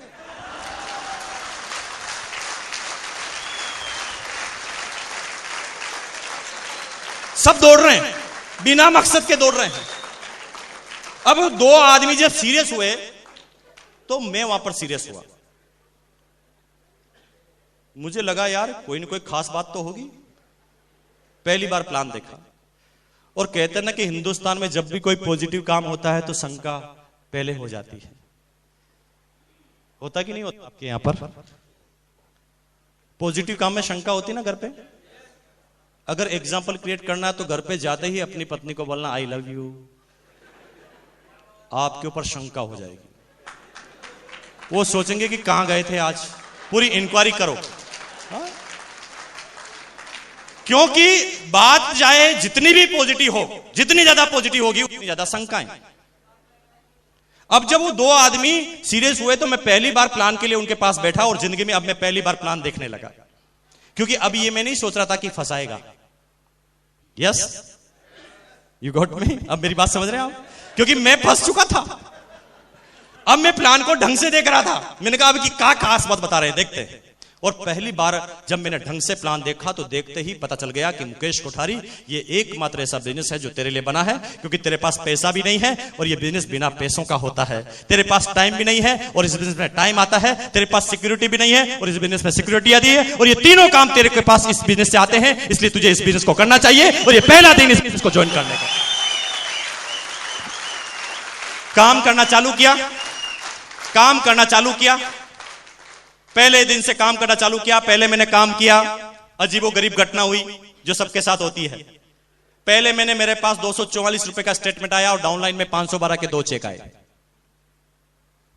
कभी कभी आपके यहां पर होता है कि अपलाइन का चेक कम, डाउनलाइन का ज्यादा। कितने आदमियों के साथ हुआ? हाथ खड़ा कीजिए।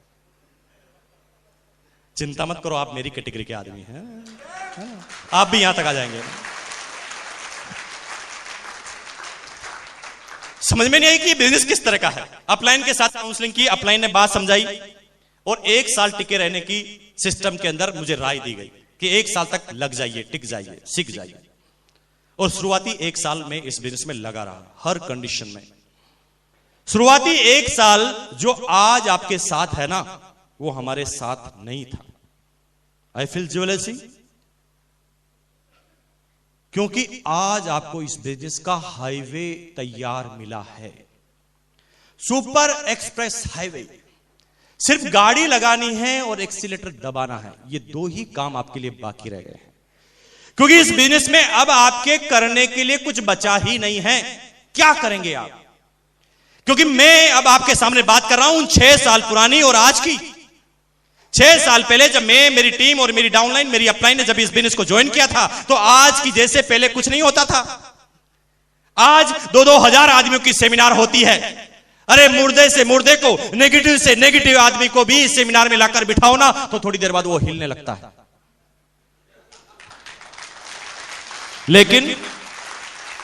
लेकिन जब मैंने इस बिजनेस को ज्वाइन किया था उस समय ऐसी कोई सेमिनार नहीं होती थी। आज आपके पास जब ज्वाइन करते हैं उसी समय 275 प्रोडक्ट्स। जब हमने ज्वाइन किया था तो एक प्रोडक्ट था शूटिंग।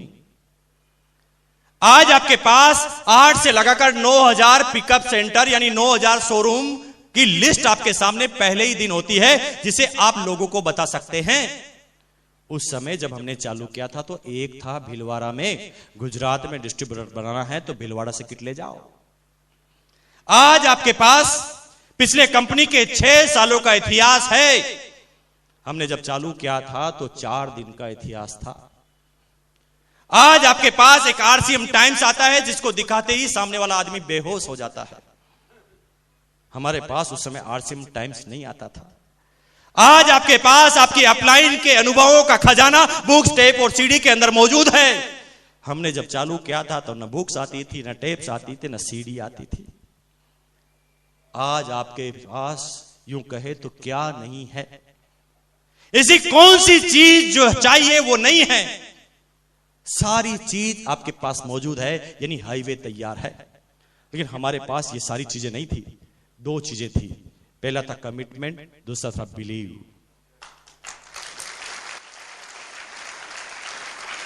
कुछ समय तक अपलाइन के साथ लगे रहने से बिलीव पैदा हुआ और धीरे धीरे बिलीव के साथ कमिटमेंट पैदा हुआ। हम तो विश्वास के साथ सामने वाले आदमी को बोलते थे, भाई साहब बिजनेस बहुत अच्छा है, 4 आदमी जुड़ चुके हैं, आप आ जाओगे तो 5वें हो जाओगे। इसके अलावा कोई बात कहने लायक हमारे पास नहीं थी। लेकिन बिलीव के साथ लगातार बात कहते गए। लोग बाग मना करते थे, हम कहते गए, रिजल्ट नहीं थे। पत्नी नाराज, बच्चे नाराज, मां बाप नाराज, सारी दुनिया नाराज हुई हमसे, हमारी अपलाइन से नाराज हुई उनकी फैमिली। लेकिन कहते हैं ना कि सतीश पंडित ने उस कविता में सारा बिजनेस तो खोल के रख दिया। सारा बिजनेस उन्होंने लिखा है, इश्क मांगे कदम कदम कुर्बानियां, कुछ देर के लिए कुछ लज्जतें कुर्बान कर आराम कर। इश्क मांगे कदम कदम कुर्बानियां। जब नए काम की शुरुआत आप करेंगे तो आपको कुर्बानियां देनी पड़ेगी, कीमतें अदा करनी पड़ेगी। लेकिन 90% आदमी शुरुआती 1 साल कीमत अदा करने के लिए तैयार नहीं होते, सीखने के लिए तैयार नहीं होते। वो तो सिर्फ चाहते हैं कि 4 बन जाए और 500 का चेक आ जाए। उन्हें इस बिजनेस की रॉयल्टी और टेक्निकल का कोई मतलब नहीं है। वो सिर्फ ये चाहते हैं कि 4 उल्लू बन जाए और मेरा 512 का चेक मेरे पास आ जाए। इस टेक्निक पर काम करते हैं। मत कीजिए। ये बिजनेस 4 आदमी बनाने का नहीं है, ये बिजनेस जीवन बनाने का है। जिंदगी बदल देता है ये बिजनेस।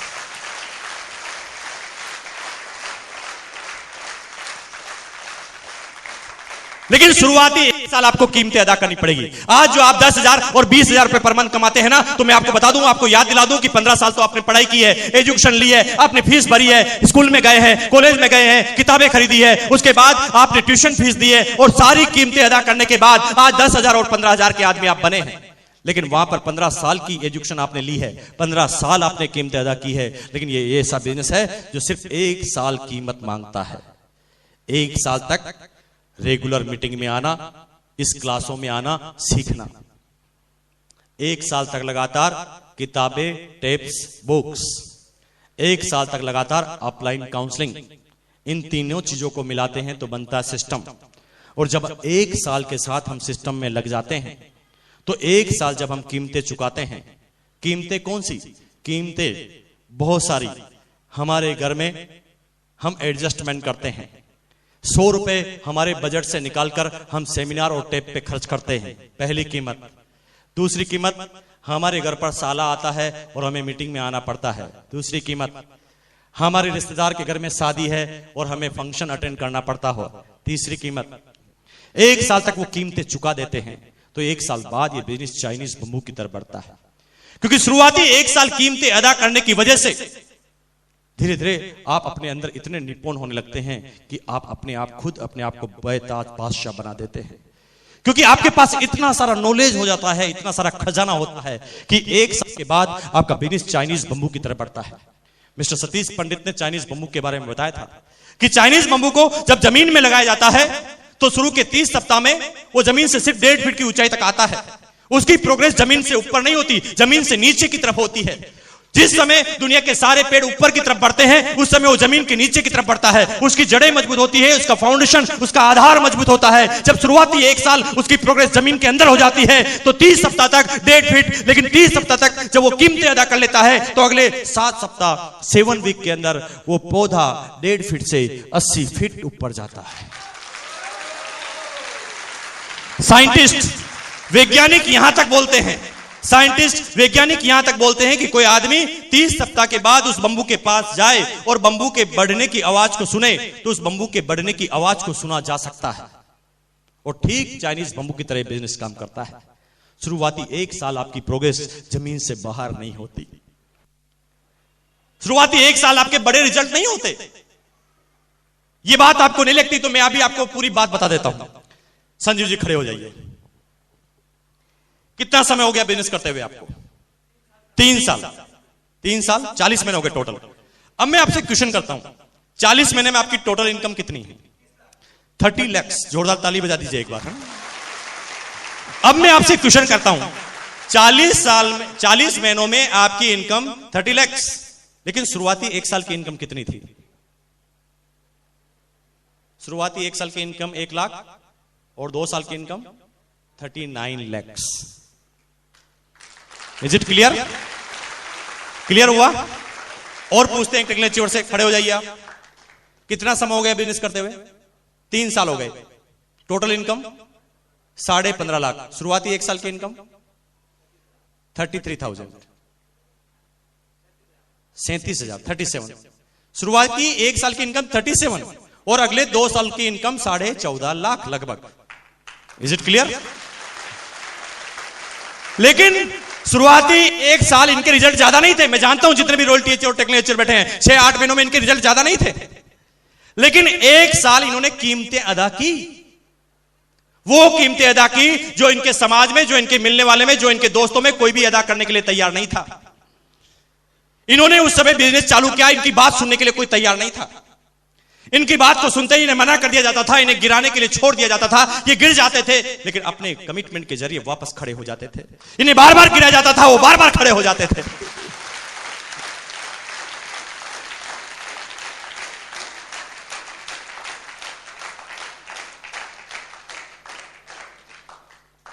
गोता सिंधु में गोताखोर लगाता है, जा जाकर खाली हाथ लौट आता है।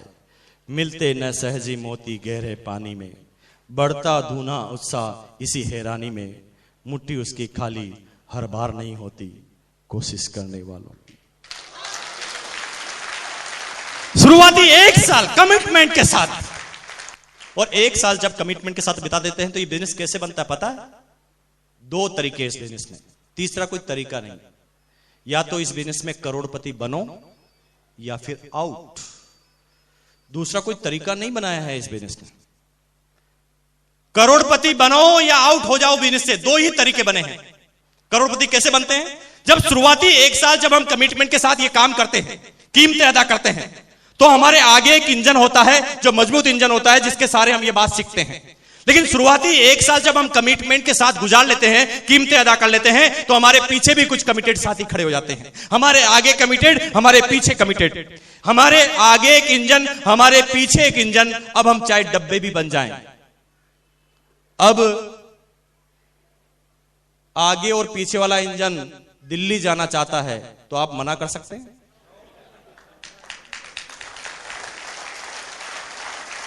अब आगे वाला इंजन और पीछे वाला इंजन टेक्निकल पर जाना चाहते हैं तो आप कहेंगे नहीं नहीं मैं नहीं जाऊंगा। जाना पड़ेगा, क्योंकि आप सिस्टम में आ गए हैं। अब आपके पीछे से भी फोर्स है, आगे से भी फोर्स है, और शुरुआती एक साल इसी तरह से आपको कमिटमेंट के साथ सिस्टम से लगा रहना पड़ता है। तो अब आप चाहते हैं कि आपके नीचे कमिटेड आदमी तैयार हो, चाहते हैं? चाहते हैं? तो आज के बाद इस जबान का इस्तेमाल मत करना। कैसे?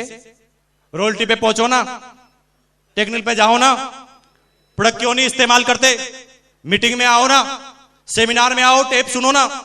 मत कहना आज की बात, एक शब्द मत बोलना, आप उसे करके बताना, रॉयल्टी पर आकर बताना, टेक्निकल पर आकर बताना, प्रोडक्ट इस्तेमाल करके बताना। लोगों से सिर्फ शब्दों में बात मत करना कि ये कर लो वो कर लो, क्योंकि मैं आपको एक प्रैक्टिकल करके बताता हूं, आपको पूरी बात समझ में आ जाएगी, पूरी बात। क्योंकि अक्सर हम करते क्या नहीं। अब आप मुझे बोलेंगे, जैसा आप बोलेंगे मैं वैसा करूंगा। आप मुझे कोट पहनना सिखाइए। लीजिए हाथ में माइक, पास में आ जाइए प्लीज। पहले एक हाथ निकाल के इसमें बाह में डालिए। नहीं, कोट की बाह में।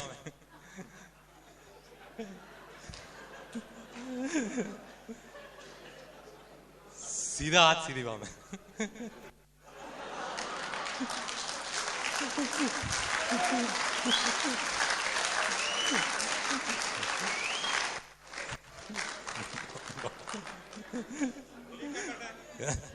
निकाल लीजिए।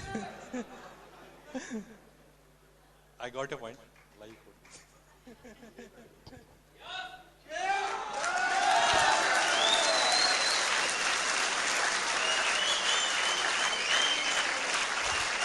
Thank you. यही सिंपल तरीका है एजुकेटेड करने का। अब इसे समझ जाइए कि महात्मा गांधी ने चरखा चलाया, पहले खुद ने क्यों चलाया? क्या वो ये निश्चय नहीं कह सकते थे कि भाई तुम चरखा चलाना, मैं जब तक लंच करके आता हूं? सबसे पहले उन्होंने करके दिखाया। और जब तक कोई काम आप करके नहीं बता सकते तब तक बोलना मत। आप किसी को बोलते हैं कि भाई तुम्हें आदमी नहीं मिलते क्या? ट्रेन में आदमी नहीं है क्या? बस में आदमी नहीं है? लेकिन जब वो आपकी डाउनलाइन आपके साथ ट्रेन में सफर कर रही है तब आपने किसी से बात ही नहीं की। कहां प्रैक्टिकल है? अब आपकी डाउनलाइन आपके साथ है तो बात करके बताइए कि ट्रेन में किस तरह से बात की जाती है। आपकी डाउनलाइन ऑटोमेटिक सीखेगी क्योंकि आप करके बता रहे हैं। बोलिए मत, शब्दों से मत बोलिए। ट्रेन में बैठे हैं, क्यूरियोसिटी पैदा कीजिए, सामने वाले से मुस्कुराइए, नमस्कार कीजिए। वो क्या कहेगा? नहीं मुस्कुराऊंगा। वो भी मुस्कुराएगा। थोड़ी देर पूछिए और आपका नाम क्या है? वो नाम बताएगा। वो सभ्य आदमी थोड़ी देर बाद आपका नाम नहीं पूछेगा। ये सुनो, क्या आपके यहां पर ऐसा नहीं होता? ऐसा ही होता। थोड़ी देर बाद बातें कीजिए, वाह क्या मौसम सुहाना है, कुछ भी बात कीजिए। और थोड़ी देर बाद पूछ लीजिए कि आप क्या करते हैं। वो बताएगा मैं रिटायर्ड हूं, तो बताइए। थोड़ी देर बाद वो नहीं पूछेगा आप क्या करते हैं? आओ बताता हूं क्या करते हैं।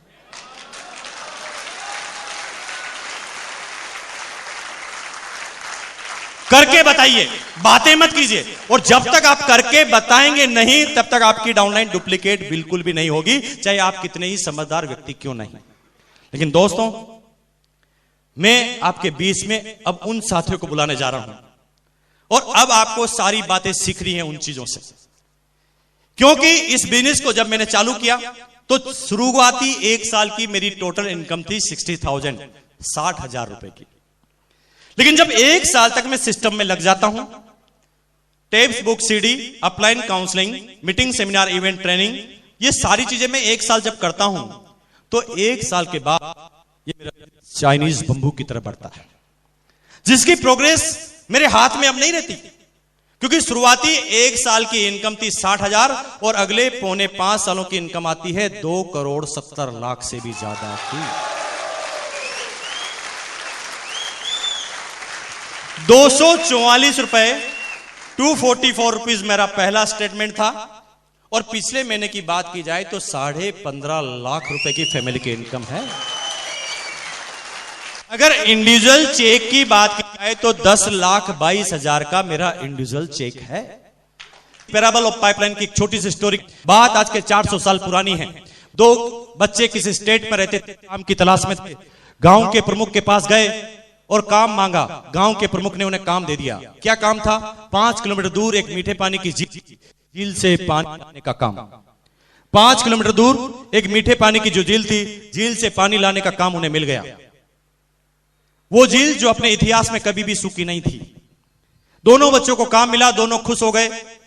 काम के लिए जाने लगे, बाल्टी को हाथ में लिया, पानी भर के लाने लगे। हर बाल्टी पर उन्हें सेंट मिलने वाले थे। दोनों बच्चों पानी लेने के लिए जा रहे थे, उसमें से दूसरा बच्चा थोड़ी देर के लिए रुक गया। तो पहले वाले ने कहा, भैया क्या इंतजार कर रहा है? इतनी मुश्किल से काम मिला है, पैसे कमाने हैं, पेट भरना है, अपना जीवन यापन करना है, चिंता मत कर, चल काम चालू कर, पैसा कमाते हैं। लेकिन दूसरा वाला बच्चा कहने लगा कि भैया बात एकदम सही है, पैसा तो मुझे कमाना है क्योंकि पेट के लिए जरूरी है। लेकिन दोस्त मेरी बात थोड़ा सुनो, क्या जो इस पानी को हम लेने जा रहे हैं, क्या जो ट्रेडिशनल काम हम करने जा रहे हैं, क्या जो हम पैसे कमाने जा रहे हैं, उससे क्या हमारे सारे सपने पूरे हो जाएंगे? क्या हमारे दादाजी पिताजी ने जिसने ये काम किया था उनके सपने पूरे हो गए थे? चलो पानी तो लाते हैं क्योंकि पेट भरना जरूरी है, लेकिन पानी लाने के साथ कुछ घंटे एक ऐसा भी काम करते हैं जो जीवन में हमारे दादाजी पिताजी ने और दुनिया के किसी आदमी ने नहीं किया, हम उस काम की शुरुआत करते हैं। तो पहले बच्चे ने कहा कौन सा काम? उसने कहा चलो रोज 10 घंटे पाइपलाइन, रोज 10 घंटे पानी लाएंगे और 2 घंटा हम 5 किलोमीटर दूर एक जो मीठे पानी की झील है उससे गांव तक एक पाइपलाइन बिछा देंगे कि पानी ऑटोमेटिक ही आए। बात 400 साल पुरानी है। 400 साल पहले किसी ने पाइपलाइन के बारे में सोचा तक नहीं था। कोई आदमी यह समझता नहीं था कि पाइपलाइन से भी क्या इस तरह का काम हो सकता है। लोगों ने उसकी इंसल्ट बनाना चालू की। लोगों ने कहा दिमाग खराब है तेरा, पाइपलाइन बनाएगा। तेरे दादाजी ने भी बनाई पाइपलाइन कभी? तेरे पिताजी ने भी कभी पाइपलाइन के बारे में सोचा? क्या ऐसी पाइपलाइन कभी बनी है? क्या ऐसी पाइपलाइन कभी बन सकती है? मत देख सपने, नहीं होंगे तेरे ये सपने पूरे। मत छोड़ दे अपने ये इरादे की पाइपलाइन तू बना लेगा। काम कर, वो ट्रेडिशनल काम से ही तेरा पेट भरेगा, चल पानी ला। लेकिन दूसरा बच्चा तो दीवाना था, वो कहता नहीं भैया पानी तो लाऊंगा लेकिन 2 घंटे पाइपलाइन भी बनाऊंगा। दोनों बच्चों ने काम चालू किया। एक 12 घंटे पानी लाता था, एक 10 घंटे पानी लाता था। इनकम ज्यादा किसकी होगी, 12 घंटे वाले की, 10 घंटे वाले की? 12 घंटे वाले की इनकम चालू हो गई। वो 10 घंटे का काम का जो पैसा आता था वो अपने जीवन में लगाता था, और 2 घंटे का जो पैसा आता था उसको बचत करता था। धीरे धीरे उसके पास ज्यादा पैसे आने लगा, तो पैसे आने के बाद वो जिम्मेदार नागरिक बन गया आपकी और मेरी तरह। धीरे धीरे उसने अपनी शादी कर ली, उसके बच्चे हो गए, उसने एक मकान खरीद लिया, उसने एक साइकिल खरीद ली, और जीवन में जो आप करते हैं वो सब उसने भी कर लिया। लेकिन 5 साल के बाद भी उसके पैसे कमाने की तृष्णा खत्म नहीं हुई। 5 साल के बाद जब उसके पास सब कुछ हो गया तो भी वो चाहता था कि और पैसा कमाए। क्या ट्रेडिशनल मार्केट वाले ऐसा नहीं चाहते? चाहते हैं। वो चाहते थे कि और पैसा कमाए, तो और पैसा कमाने के लिए ज्यादा काम करना पड़ेगा। पहले वो 12 घंटे पानी लाते थे, अब 14 घंटे पानी लाने लगे।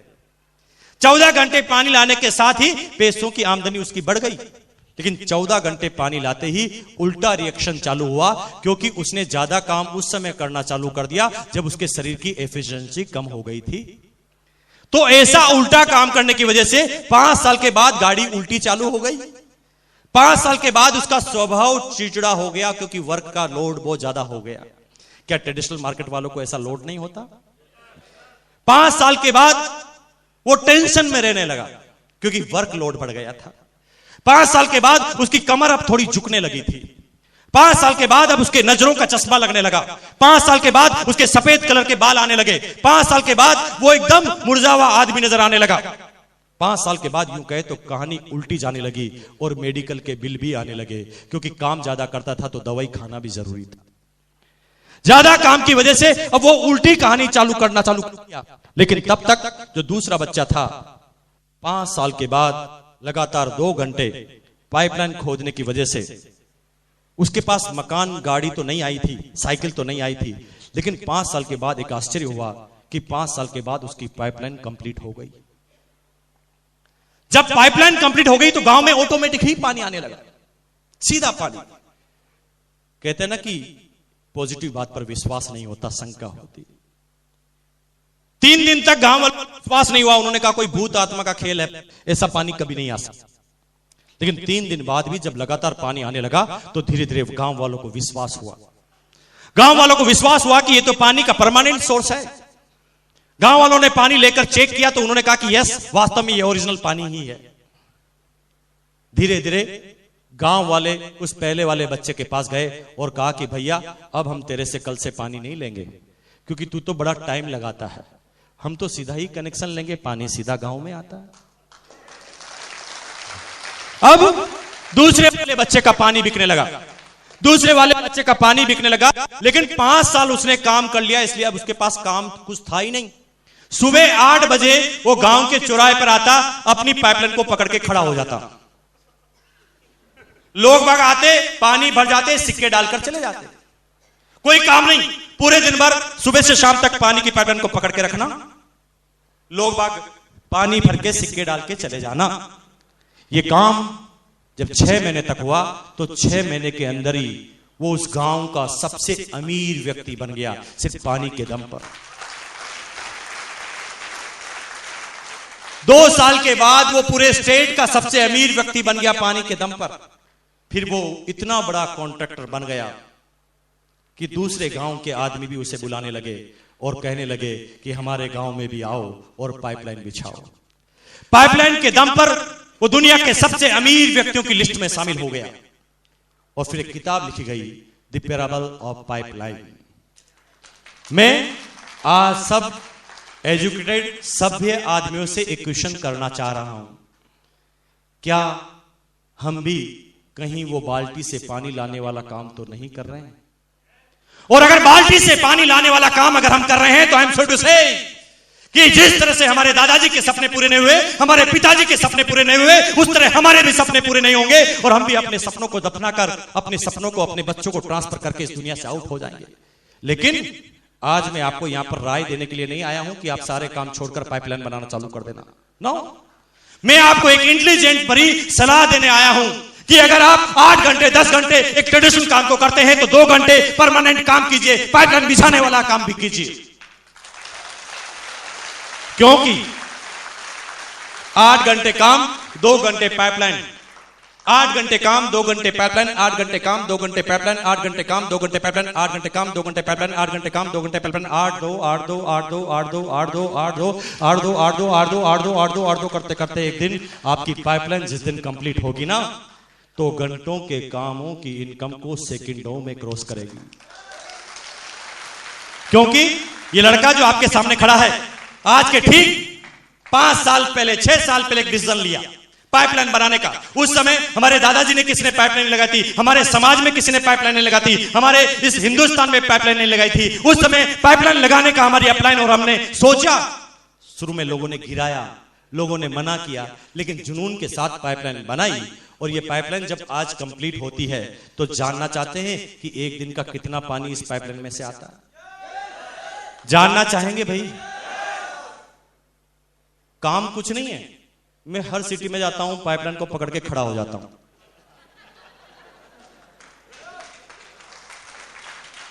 ₹50,000 पर डे का पानी आता है। 50,000 पर डे का पानी आता है और 50 से ये 51,000 कब हो जाता है बताऊं? जब पीछे एक टेक्नोलॉजी और आ जाता है। वो अपने पानी की साइज को तेज करने के लिए अपने हॉर्स पावर बढ़ाता है। जो ही वो अपने इंजन को तेज करता है, मेरा यहां पर 51, 52, 53, 54, 55, 56, काम कुछ नहीं है मेरे पास, काम कर लिया, वो कुर्बानियां दे दी। मुझे पता है कि जब उन दोस्तों की शादी में मैं नहीं जा पाता था, जब मेरी एनिवर्सरी में नहीं जाता था, मेरे दोस्त मेरे से 2-2 साल तक नाराज होते थे। जब मैं अपने रिश्तेदार की शादी में नहीं जाता था, वो मेरे से बात नहीं करते थे। लेकिन वो सारी जो कुर्बानियां देने की वजह से जो पहले वो नाराज थे, उनको सबको मैंने मना लिया है। क्योंकि पहले जब मैं उनकी शादी में, उनकी एनिवर्सरी में जाता था तो ₹51 देने की भी औकात नहीं थी मेरी, और अब जाता हूं तो ₹11,000 का गिफ्ट चेक लेकर जाता हूं,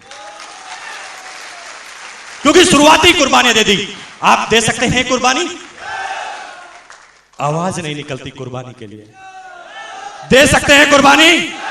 वो 5 क्वालिटी आपके अंदर है। बजा सकते हैं सीटी अपनी कुर्बानी के लिए? बजा सकते हैं ताली अपनी